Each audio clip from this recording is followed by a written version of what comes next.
Hay un muro en Egipto que lleva más de 100 años mirando fijamente a los mejores arqueólogos del mundo.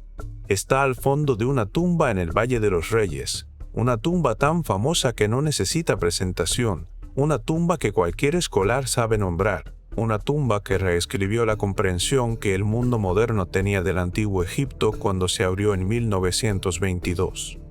La mayoría de la gente que la visita va directa al sarcófago dorado. Se detiene en los murales pintados, lee los carteles, hace fotografías y después se marcha. Casi todo el mundo pasa de largo junto al muro norte. Pero escondido dentro de él hay algo que no debería existir, no un rumor, no una leyenda susurrada por los guías locales, una anomalía medible, escaneable, documentada fotográficamente, enterrada detrás de yeso pintado, una anomalía que algunos de los mejores especialistas en radar del mundo creen que es una puerta sellada. Y al otro lado de esa puerta puede estar la tumba sin descubrir más importante de la historia humana. La tumba de Nefertiti, la mujer que pudo haber sido la gobernante más poderosa de Egipto. La mujer cuyo nombre fue sistemáticamente picado de los muros de los templos, borrado de los obeliscos y suprimido de los registros oficiales, con una precisión que te dice todo sobre lo aterrorizado que estaba alguien ante su legado. No estamos hablando de una reina que simplemente fue olvidada. Estamos hablando de una reina que fue borrada de forma deliberada, metódica y casi perfecta. Esto es lo que el muro norte de la tumba Cueses puede haber estado escondiendo durante 300 años. Y si eso es cierto, significa que a nuestra historia le falta un capítulo. Empecemos por lo básico, porque lo básico ya es extraño. La tumba designada K27 está en el Valle de los Reyes, en la ribera occidental del Nilo, al otro lado del río desde la antigua ciudad de Tebas, la actual Luxor.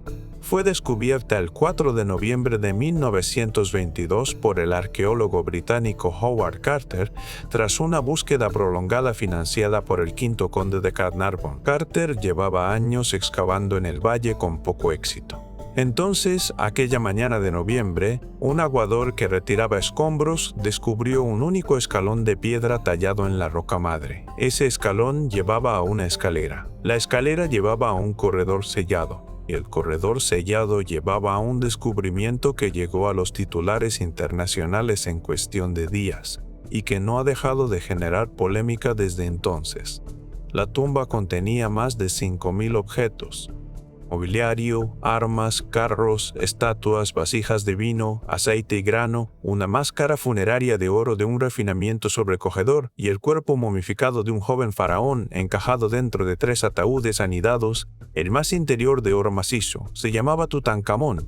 Tenía 19 años cuando murió. Había gobernado Egipto durante aproximadamente 9 años. Pero aquí está la primera cosa extraña. Según las convenciones habituales de la arquitectura funeraria real egipcia, la cabellosis es demasiado pequeña, bastante demasiado pequeña. Howard Carter se dio cuenta.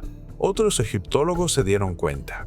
La planta de la tumba, 4 habitaciones dispuestas a partir de un corredor descendente corto, es desproporcionadamente compacta para un faraón.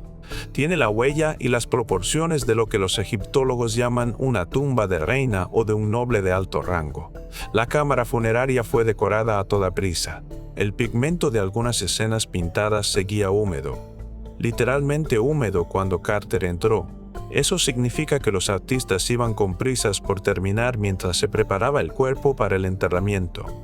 En el antiguo Egipto, las tumbas reales se planificaban y se excavaban a lo largo de todo el reinado de un faraón.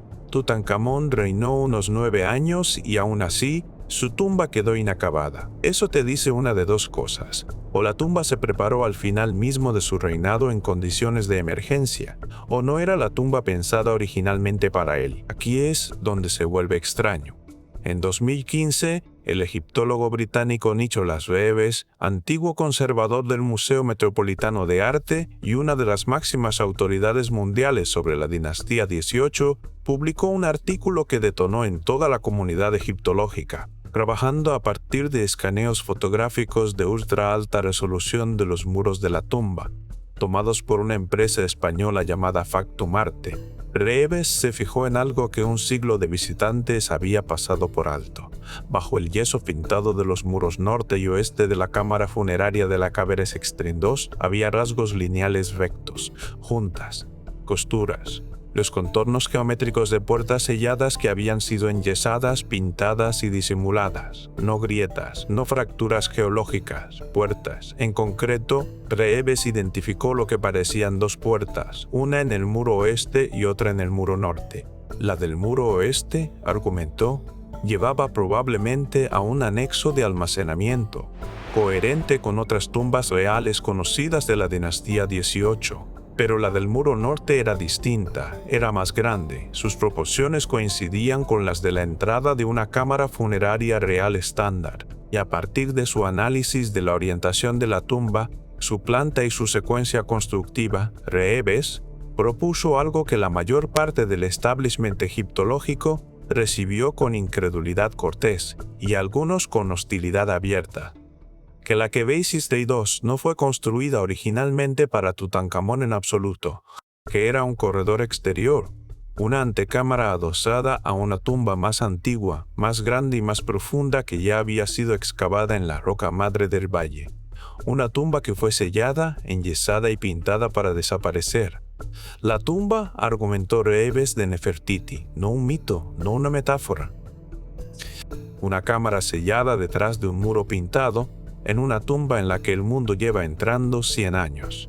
Ahora vamos a descifrar lo que eso significa, porque para entenderlo del todo hay que entender quién fue Nefertiti en realidad y por qué casi todo lo que aprendiste sobre ella en la escuela está incompleto. Nefertiti fue la gran esposa real del faraón Akenatón, que gobernó Egipto aproximadamente entre 1353 y 1336 antes de nuestra era.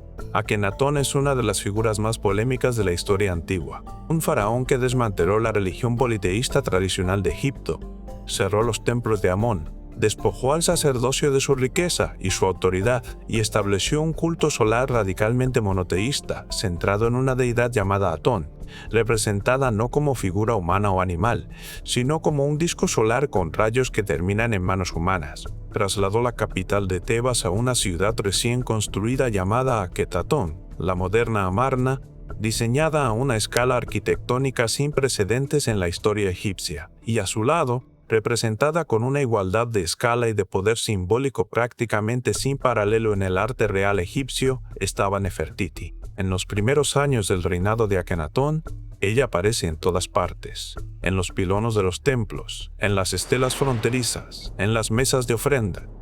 En un relieve famoso de Amarna se la muestra golpeando enemigos con una maza, un acto de poder militar reservado en la iconografía egipcia exclusivamente a los faraones varones, o no se la retrata como una consorte decorando los márgenes de la imaginería real.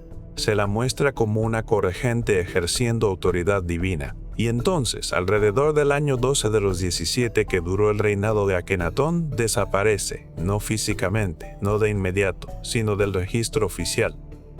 Su imagen empieza a ser cincelada de los monumentos. Su nombre empieza a ser sustituido. La mujer que había sido la segunda figura más visible de la vida política y religiosa de Egipto durante más de una década sencillamente deja de aparecer en la documentación oficial. Durante décadas, los estudiosos lo descartaron como simbólico. Interpretaron el borrado como prueba de que había caído en desgracia, muerto joven o sido deshonrada. Y entonces la ciencia moderna encontró algo que lo cambió todo. Lo que los investigadores empezaron a notar en los años 90 y 2000 fue un patrón en el registro jeroglífico que antes habían leído mal. En el periodo posterior a la desaparición de Nefertiti del registro aparece un nuevo faraón, un corregente que gobierna junto a Akenatón y después como sucesor. El nombre de este gobernante era Neferneferuatón. Durante años, los egiptólogos trataron esto como un corregente masculino en la sombra, un hijo real, quizá, un relleno entre Akenatón y Tutankamón. Pero cuando el nombre de Neferneferuatón se analizó junto a un sufijo epitético que aparece repetidamente con él, la expresión femenina que significa eficaz para su marido, el cuadro cambió. Algunos de los principales egiptólogos del mundo creen ahora que Neferneferuatón era Nefertiti, que no cayó del poder, sino que ascendió hasta convertirse en faraón. No una reina consorte, un faraón de Egipto, Y si eso es cierto, entonces cuando murió habría sido enterrada con toda la parafernalia de un faraón en una tumba real excavada en la roca madre del Valle de los Reyes, provista de tesoro y sellada con la autoridad del Estado, una tumba que nunca se ha encontrado. Esto nos devuelve al muro norte. Pista número 1. La pintura del muro norte de la cámara funeraria de la Cámara Sistreses Deis representa una escena llamada la ceremonia de la apertura de la boca. En este ritual, el espíritu del faraón difunto es reanimado por un sacerdote que ejecuta una serie concreta de ritos simbólicos sobre la momia. Iconografía estándar, nada llamativo, pero fíjate en quién está oficiando la ceremonia en la pintura. Es Ay, el sucesor de Tutankamón, ejecutando el ritual sobre Tutankamón.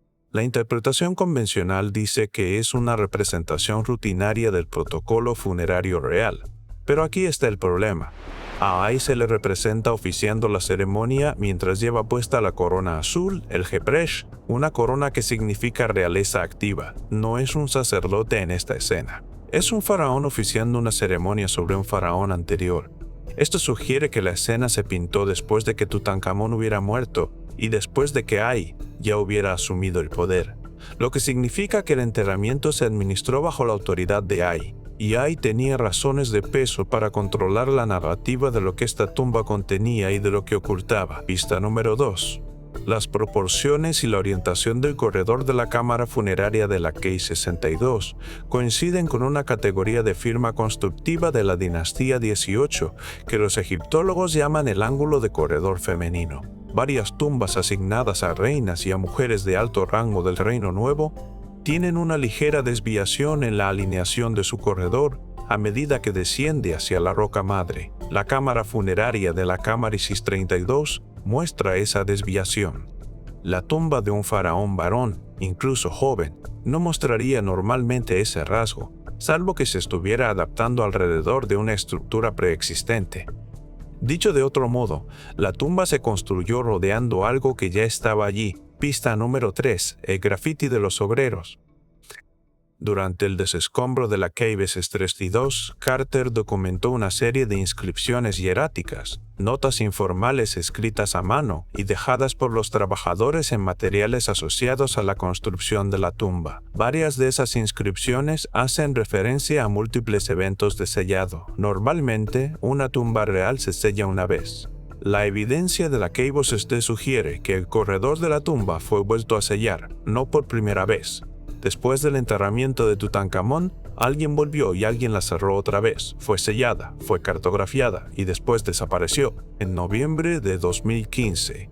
Con la atención internacional puesta en el artículo de Reeves, el Ministerio de Antigüedades egipcio autorizó un estudio de radar no invasivo de la K-65. Lo llevó a cabo el especialista japonés en radar Hirokatsu Watanabe, que usó equipo de radar de penetración terrestre calibrado específicamente para el análisis de matriz pétrea. Los resultados preliminares de Watanabe, anunciados a finales de 2015 y principios de 2016, fueron extraordinarios. Informó, con lo que él calificó de un 90% de confianza, de que había espacios vacíos detrás del muro norte de la cámara funeraria, espacios coherentes con las dimensiones de cámaras adicionales. Informó de evidencias de lo que parecía material metálico y orgánico dentro de esos huecos. Material metálico y orgánico coherente con el contenido de un enterramiento real egipcio intacto. El anuncio provocó una onda expansiva en la comunidad arqueológica y entonces llegó el segundo estudio. En 2016, el Ministerio egipcio encargó un segundo escaneo de radar, esta vez realizado por un equipo de la National Geographic Society con equipo y metodología diferentes. Sus hallazgos contradijeron a los de Watanabe, no encontraron evidencia concluyente de espacios vacíos. El Ministerio de Antigüedades declaró el caso cerrado. No había cámaras ocultas. El muro norte era macizo. La teoría de Reeves era interesante, pero carecía de respaldo. Pero esa explicación tiene un problema. Los dos estudios de radar usaron frecuencias distintas, ángulos de escaneo distintos y software distinto para interpretar los datos. Comparar sus conclusiones directamente Señalaron varios geofísicos independientes. No es un ejercicio equiparable. La discrepancia entre ambos nunca se ha resuelto del todo, y el gobierno egipcio, desde 2016, se ha negado a autorizar cualquier análisis no invasivo adicional de los muros de la cámara funeraria. El investigador que propuso la teoría no se ha callado. Reeves sigue publicando y refinando su análisis, pero el muro en sí no se ha tocado. Ni endoscopio, ni microtaladro, ni cámara de fibra óptica introducida a través de 1 milímetro de yeso para zanjar la pregunta que los estudios de radar no fueron capaces de resolver. ¿Prueba esto la versión más extrema de la historia? Probablemente no. Pero eso no hace que este hallazgo sea ordinario. Incluso si el espacio detrás del muro norte no es la tumba de Nefertiti, las anomalías estructurales y artísticas de la KB62 siguen sin explicación.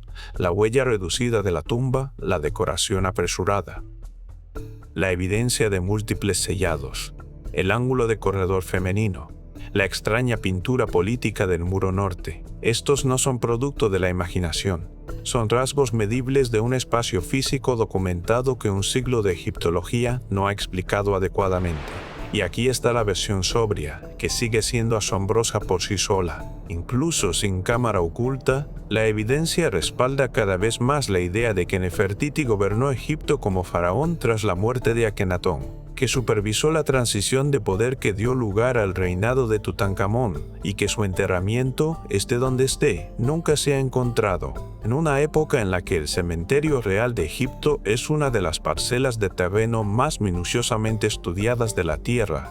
La ausencia de la tumba de Nefertiti no es una ausencia pequeña, es una ausencia ruidosa. Piensa en lo que significaría si Reeves tiene razón. Si detrás de ese muro norte hay un enterramiento real intacto del año 1330 antes de nuestra era, los objetos que contuviera serían el hallazgo arqueológico más importante desde que el propio Carter abrió la Kebosistrem. El enterramiento de una faraona del período de Amarna, un período ya de por sí tan históricamente anómalo que a veces se le llama el interludio herético de Egipto, contendría documentación, objetos religiosos y efectos personales que podrían reescribir por completo la narrativa de cómo terminó el experimento de Amarna. ¿Quién la enterró? ¿Quién la selló? ¿Quién decidió que el sacerdocio sería restaurado y que la revolución de Akenatón sería suprimida del registro oficial? ¿Por qué Tutankamón, que heredó el trono siendo un niño de quizá 8 o 9 años, cambió su nombre de Tutankaton, imagen viva de Atón, a Tutankamón, imagen viva de Amón, casi de inmediato al tomar el poder? ¿Quién se lo dijo? La tumba de Nefertiti nos diría quién mandaba de verdad, y alguien en el antiguo Egipto tomó la decisión muy deliberada de que el mundo nunca lo supiera. El muro norte de la KB63 sigue ahí, sigue pintado, sigue sellado, sigue ignorado por el calendario oficial de prioridades arqueológicas del Valle de los Reyes. Los turistas pasan junto a él cada mañana, fotografían la máscara dorada en el museo cercano, leen los carteles y después se marchan, pero el muro se queda. 3.300 años de yeso, pigmento y silencio. 1 centímetro de caliza pintada entre nosotros y una de las preguntas sin responder más trascendentales de la historia. Y nadie está perforando,